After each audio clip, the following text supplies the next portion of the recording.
আসসালামু আলাইকুম। আমি আজকে লাউ দিয়ে মাছ রান্না করব। এই জন্য আমি সবগুলো মাছ সুন্দরভাবে ভেজে নিয়েছি। এটা আপনাদের সঙ্গে শেয়ার করতে পারিনি। এদিকে প্যানে তেল দেওয়া আছে, তেলটাও গরম হয়ে গিয়েছে। এখন আমি পেঁয়াজ কুচিটা দিয়ে দিব। পেঁয়াজ কুচিটা আমি দিয়ে দিলাম। পেঁয়াজটা আবার সুন্দরভাবে ভাজে নেওয়া হয়ে গেছে। আদা বাটা রসুন বাটা আমি দিয়ে দিলাম। এখন সামান্য পরিমাণে আমি পানি দিয়ে দিব মশলাটা কষিয়ে নেওয়ার জন্য।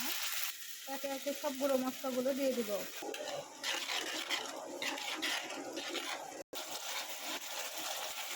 খুব সুন্দরভাবে আমার মশলাটা কষানো হয়ে গিয়েছে। এখন আমি কেটে রাখা লাউগুলো দিয়ে দিব।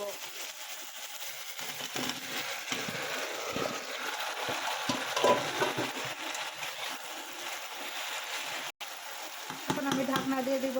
এই লাউ থেকে যেই পানি বের হবে সেই পানিতে আমি লাউটা সুন্দরভাবে কষিয়ে নেব। দেখুন তরকারি থেকে কত পানি বের হয়ে গিয়েছে লাউ থেকে। আমার আর এক্সট্রা করে কোনো পানি দেওয়ারই দরকার নেই। এই পানিতে আমি লাউটা সেদ্ধ করে নেব।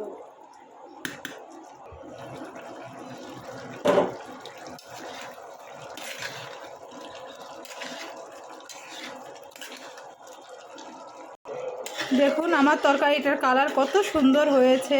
আমার তরকারিটা কষানো শেষ। এখন আমি মাছ দিয়ে ঝোল দিয়ে দেব। ভেজে রাখা মাছগুলো আমি দিয়ে দিলাম। এখন সামান্য পরিমাণে পানি দিয়ে দেব।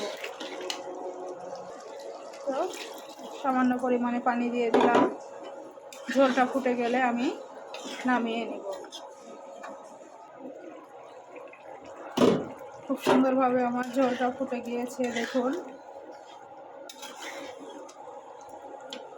আপনাদের যদি আমার রান্নাটা ভালো লাগে অবশ্যই আপনারা আমার লাইক শেয়ার বা কমেন্ট করে জানাবেন। আল্লাহ হাফেজ।